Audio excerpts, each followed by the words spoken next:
अमेरिकी magical ministry के काल कोठरी में बंद खतरनाक डार्क विजर्ड ग्रिंडलवाल्ड ट्रांसफर के दौरान सभी गार्ड्स को आसानी से खत्म करके भाग निकला है। अब ग्रिंडलवाल्ड अपने भयानक सपने को पूरा करना चाहता है, इंसानों को गुलाम बनाना और पूरे मैजिकल वर्ल्ड पर राज करना। लेकिन इस योजना को पूरा करने के लिए उसे उस लड़के की जरूरत है जिसके शरीर में अपार जादुई शक्ति है, क्रीडेंस। डंबलडोर चाहता है कि न्यूट पेरिस जाए और ग्रिंडलवाल्ड की योजना को नाकाम करे। इसके बाद न्यूट अपने दोस्त जेकब को साथ लेकर यात्रा पर निकल पड़ता है। क्योंकि न्यूट को देश से बाहर जाने की इजाजत नहीं थी, इसलिए वे एक स्मगलर से संपर्क करते हैं। भारी भरकम रकम देने के बाद स्मगलर काउंटडाउन शुरू करता है। जमीन पर रखा लोहे का ड्रम तेजी से घूमने लगता है। जैसे ही काउंटडाउन खत्म होता है, न्यूट ड्रम के अंदर घुस जाता है। एक दर्दनाक चीख के साथ दोनों पलक झपकते ही पेरिस की सड़कों पर पहुंच जाते हैं। न्यूट तुरंत मैजिकल फॉग गार्ड्स को छोड़ता है और एक पत्थर के खंभे में कूद जाता है। जब वह बाहर निकलता है तो वह फ्रांस की मैजिकल वर्ल्ड में होता है। न्यूट एक मंत्र बुदबुदाता है, जमीन पर एक जादुई घेरा बनाता है, फिर मिट्टी को छकता है और अपनी वॉन्ड को कानों में बदलकर आसपास की आवाजें सुनता है। तभी पहाड़ समुद्र की कथाओं में वर्णित पौराणिक जीव ज़ूवू उसके सामने प्रकट होता है। कहा जाता है कि इसकी ताकत भी अपार है और रफ्तार इतनी तेज कि यह एक दिन में 1000 मील चल सकता है। इसी दौरान न्यूट को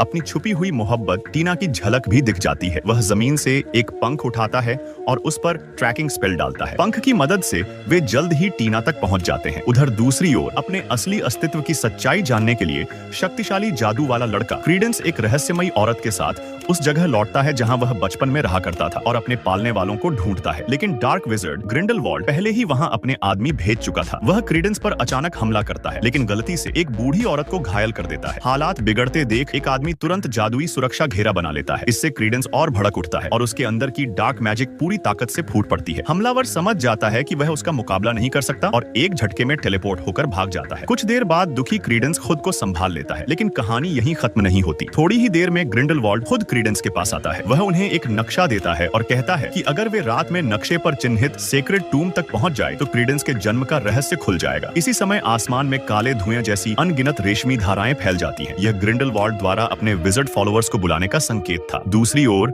न्यूट और उसके साथी भी चुप नहीं बैठे। क्रीडेंस की पहचान जानने के लिए वे फ्रेंच मैजिकल मिनिस्ट्री में चुपके से घुस जाते हैं ताकि उसकी फाइल ढूंढ सकें। वहीं उनकी मुलाकात न्यूट की एक्स गर्लफ्रेंड लेटा से हो जाती है। तीनों एक दूसरे को अजीब लेकिन सभ्य नजरों से देखते हैं। तभी रिकॉर्ड कीपर 3 गोस्ट कैट्स को साथ लेकर उनकी ओर बढ़ता है। लेटा हमला करती है और अगले ही पल गोस्ट कैट्स 1 से 3 में बंट जाते हैं। यह कोई साधारण बड़ा पंजा नहीं था। वह आसानी से उस आदमी को उठाकर हवा में लटका देता है। यह था ज़ूवू, जो शानहाई जिंग में दर्ज एक शक्तिशाली पौराणिक जीव है। उसका शरीर बाघ जैसा, लंबी पूंछ और मछली जैसी बनावट थी। इतने ताकतवर जीव के सामने आदमी पूरी तरह बेबस था, लेकिन उसने चुपचाप जादू का इस्तेमाल कर ज़ूवू की गर्दन में बंधी जंजीर खोल दी। इस एक हरकत से उसने उशनशू का भरोसा जीत लिया। फिर वह आदमी ज़ूवू पर सवार होकर सूट